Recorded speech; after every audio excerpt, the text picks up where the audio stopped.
आज का यह विषय बहुत ही महत्वपूर्ण है और आज हम बात कर रहे हैं उन सभी विषयों के बारे में जो कि जान लेने ज़रूरी हैं हर एक व्यक्ति के लिए जो कि अब योगाभ्यास करने जा रहा है। आज मैं आपको क्या समय होना चाहिए, क्या क्रम होना चाहिए, किस मंत्र के साथ हमें योगाभ्यास को शुरू करना है, वो सब चीज़ें बताऊंगा। साथ ही साथ और भी बहुत सारे प्रश्न आपके हो सकते हैं जो इस वीडियो के माध्यम से आज समाप्त हो जाएंगे, उनके आपको उत्तर मिल जाएंगे। और यदि कोई ऐसे प्रश्न रहते हैं जो कि और भी आपके मस्तिष्क में हैं, उनको आप कमेंट के माध्यम से रखें, उन पर भी भविष्य में चर्चा जरूर होगी। सबसे पहले बात करते हैं कि समय क्या होना चाहिए। तो प्रातः काल जब आप अभ्यास कर रहे हैं उसके लिए जब सूर्योदय हो रहा है उस समय पर आपको अभ्यास करना है, ये सर्वोत्तम है। ब्रह्म मुहूर्त में उठते ही अभ्यास करना वो उचित नहीं है।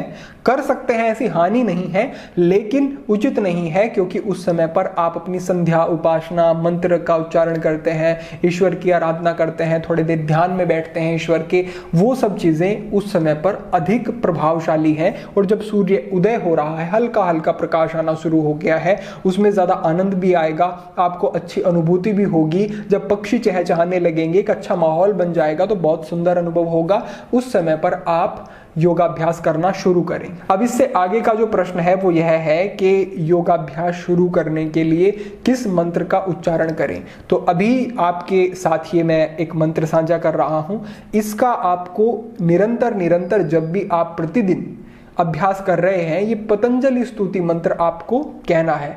महर्षि पतंजलि आधार माने जाते हैं एक योगा फिलोसफी जो है, योग के बारे में जो विस्तृत उन्होंने योग दर्शन के माध्यम से बताया, उनका यह मंत्र है। इसको आप अच्छे से सुने और इसका उच्चारण भी करना सीखें और इस प्रकार से उच्चारण करें। योगेन चित्तस्य पदेन वाचा मलं शरीरस्य च वैद्यकेन योपाकरोतं प्रवरं मुनीना पतञ्जलिं प्राञ्जलिं प्रणतोऽस्मि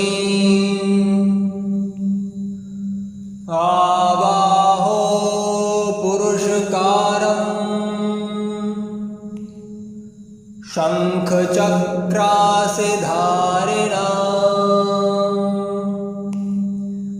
सहर्षेशं श्वेतं प्रणमामि पतञ्जलिं हरे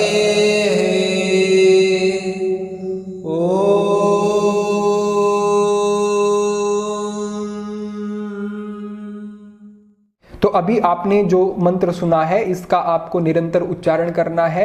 ये पतंजलि स्तुति मंत्र विशेष हितकारी है। इससे आगे बढ़ते हुए वस्त्र कैसे होने चाहिए, तो वस्त्र आपके सूती हों तो बहुत अच्छा है। अब कोई बंधु पूछते हैं कि हम लोअर इत्यादि जो आते हैं, पजामे जो रेडीमेड आते हैं, वैसे पहन सकते हैं क्या? बिल्कुल पहन सकते हैं, बस वो ऐसे हो कि कंफर्टेबल हो, ढीले हो, उसमें किसी प्रकार की असुविधा न हो और वो किसी सिंथेटिक कपड़े से ना बने हुए हों, वो कॉटन के हों तो वो बहुत अच्छा है। ऐसे पजामे आप किसी भी तरीके पहन ले और ऊपर यदि आप पहनना चाहते हैं तो आप सूती ही कोई अपनी एक हाथ से सिलवाया हुआ या जैसे भी सूती आपको वस्त्र मिले, बस वो अच्छा होना चाहिए, वो कॉटन का और किसी प्रकार का उसमें सिंथेटिक ना हो, इतना ही ध्यान रखना है। तो वस्त्र के लिए ये एक मार्गदर्शन है। मानसिक स्थिति कैसी होनी चाहिए, तो मानसिक स्थिति एकदम शांत होनी चाहिए। उस समय पर आपको बाहरी कोई विचार नहीं लेकर के आना है। आपके जीवन की पूरी क्रियाकलाप आप सोचें कि बस मेरा ये समय है, इसको मैं खुद के लिए दूंगा, आज के दिन का निर्धारण भी मैं कर लूंगा योगाभ्यास के बाद, लेकिन अभी मेरा जो दायित्व है वो पूरी तरह से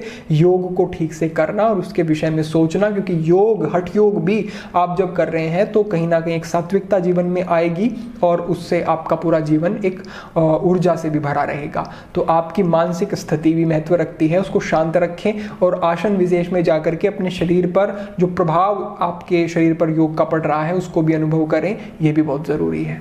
इससे आगे बढ़ते हुए आगे जो प्रश्न आता है वो है कि क्रम क्या होना चाहिए। तो क्रम के विषय में ऐसे समझे कि सबसे पहले आपको मंत्रोच्चारण करना है, मंत्रोच्चारण के बाद आपको सूक्ष्म व्यायाम करने हैं। आगे मैं आपको ये भी बताऊंगा कि सूक्ष्म व्यायाम क्या क्या कैसे करने हैं, और सूक्ष्म व्यायाम की जगह पे आप एक दो आसन ऐसे हैं उनको भी थोड़ी देर तक कुछ अवधि तक करते हैं, तो वो आपका वार्म अप या फिर जिस तरीके से आपके शरीर की क्रिया प्रक्रिया उसके लिए सज्ज तैयार होनी है वो हो जाएगी।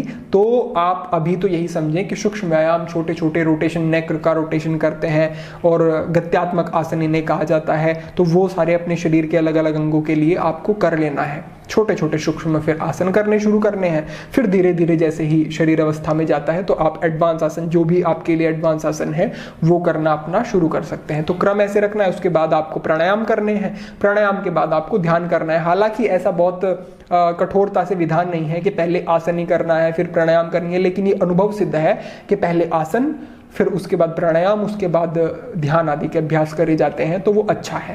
इससे आगे बढ़ते हुए की बात आती है कि कितने समय तक हमें योगाभ्यास करना चाहिए। तो ये अपनी अपनी शारीरिक क्षमता पर निर्भर करता है।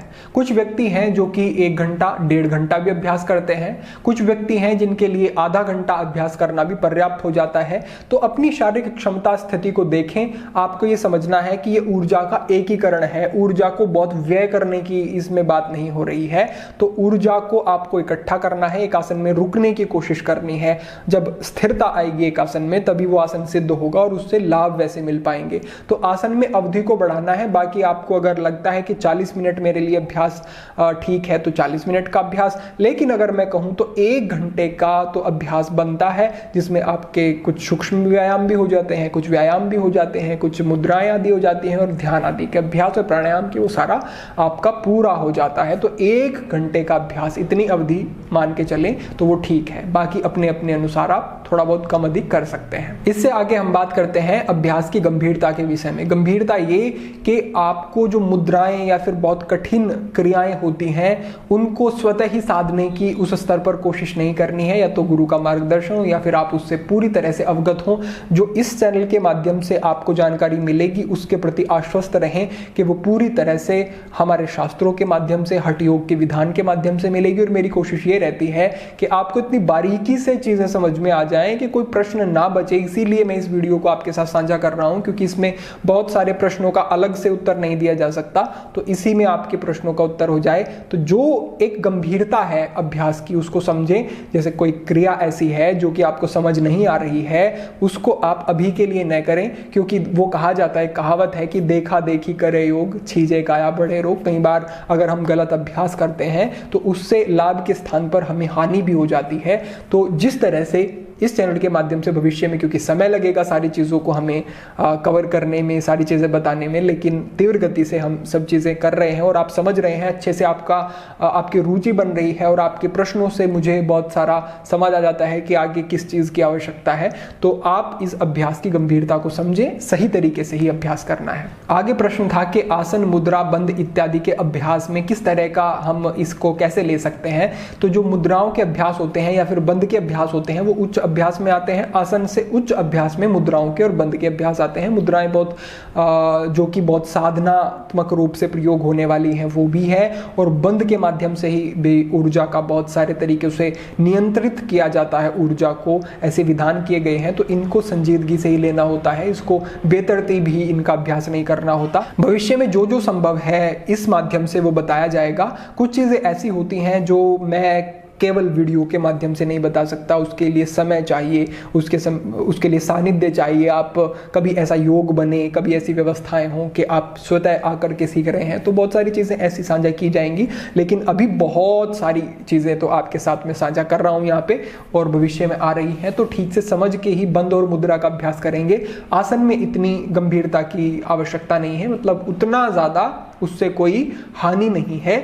आप वीडियोस के माध्यम से सीख के देख के कर सकते हैं, या फिर जैसे जो मुद्रा जितनी सरलीकृत करके बताई जाती है उससे आप सीख सकते हैं। इससे बाद में और अंतिम विषय आता है कि स्थान कैसा हो, तो स्थान खुला हवादार होना चाहिए। एक बंधु का प्रश्न था कि क्या हम पंखा चला करके योगाभ्यास कर सकते हैं या फिर हम एसी में अभ्यास कर सकते हैं क्या? तो एसी इत्यादि की व्यवस्थाएं तो वहां करनी होती हैं जहां पर बहुत बंद है, शहरों में कहीं बेसमेंट में कर रहे हैं तो वहां पे एसी इत्यादि लगाना होता है, क्योंकि इतनी ज्यादा सफोकेशन, इतनी ज्यादा गर्मी बढ़ जाती है जो कि ठीक नहीं है।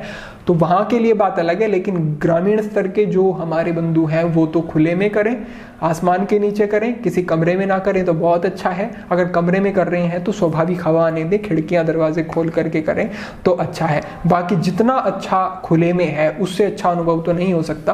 कहीं वृक्ष है, किसी पेड़ के नीचे अच्छी साफ स्थान है, या आपकी छत पर ऐसा अपने लिए एक अच्छा स्थान बनाए, साफ सुथरा रखें। आप उसे ऐसे रखें कि ये मेरी एक ऐसा स्थान है जहां पर एक मेरी साधना होती है, तो उसे आपका अपना दायित्व है कि आप साफ रखें सब चीजों से, उसे गंदगी से बचा करके रखें। खुद से इतना करें पुरुषार्थ और उस स्थान पर अभ्यास करें। तो ये कुछ चीजें हैं जिनके बारे में मैंने आपको बताया, साझा किया। अगर और कोई प्रश्न रहते हैं और कोई बातें हैं जो यहाँ पर अभी नहीं कही गई है, नहीं चर्चा हुई है, तो कमेंट के माध्यम से बताएं, भविष्य में उन पर भी मार्गदर्शन जरूर होगा। आज के लिए इतना ही। सभी के लिए प्रार्थना। ओम नमः शिवाय।